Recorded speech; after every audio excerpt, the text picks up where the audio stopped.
Okay, I didn't write an outline for this one. This is the second video of today, which is June 15th, I do believe.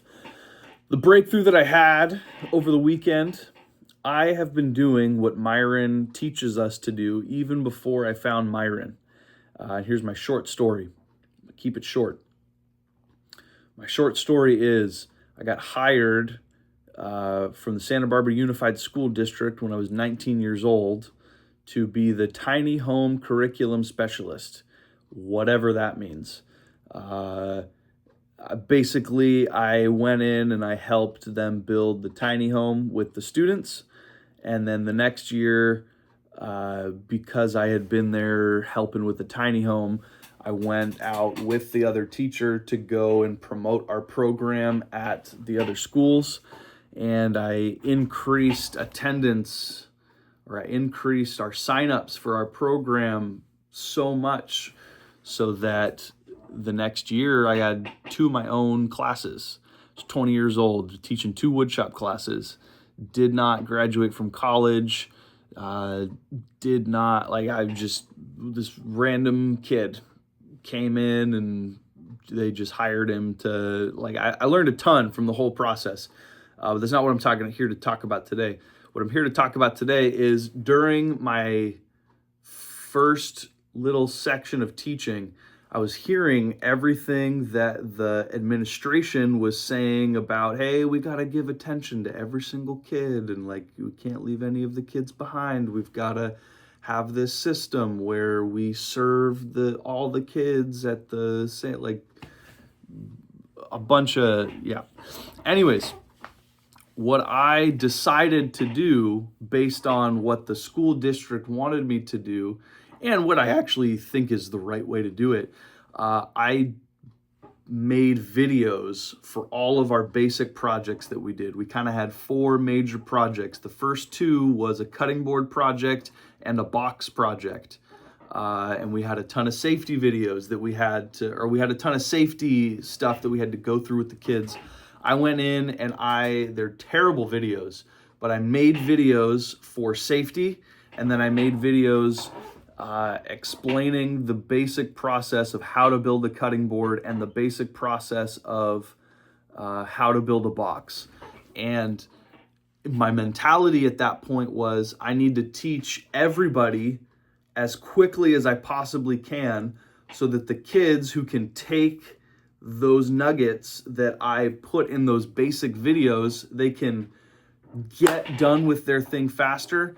I don't have to focus on every single individual kid helping them make their cutting boards because it's hard to do that. I need to teach the kids how to do it themselves. And the kids that actually thrive and push through and actually get the thing built themselves and then are Joan what's next? I want to build the next thing. Because that's not every kid.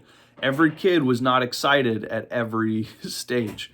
But the kids that were super excited, I was able, because I had freed up so much of my time, because you're a public school teacher, that you got 30 kids, you got to help all 30 kids get their projects done.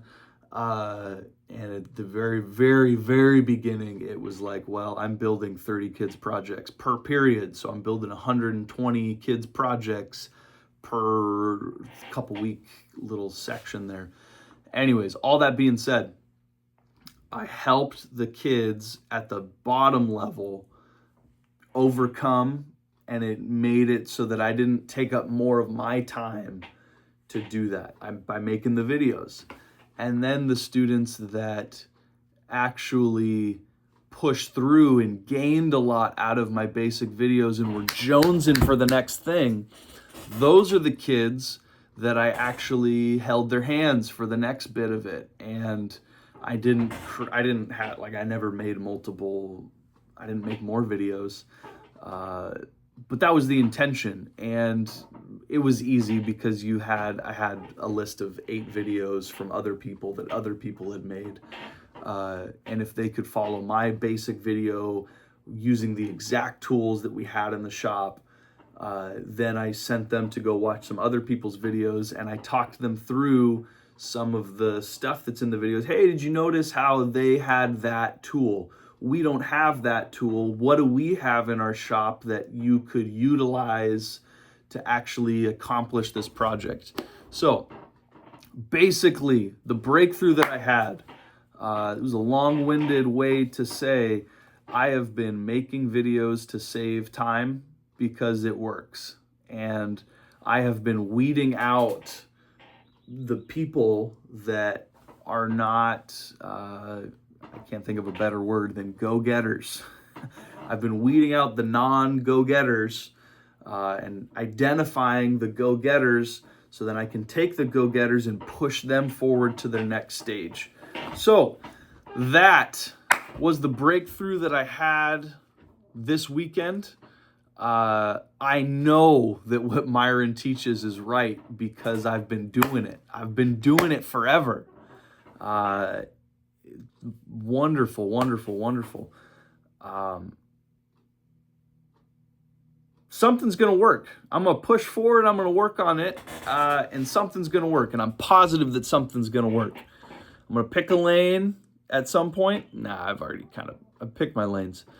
Something's going to work.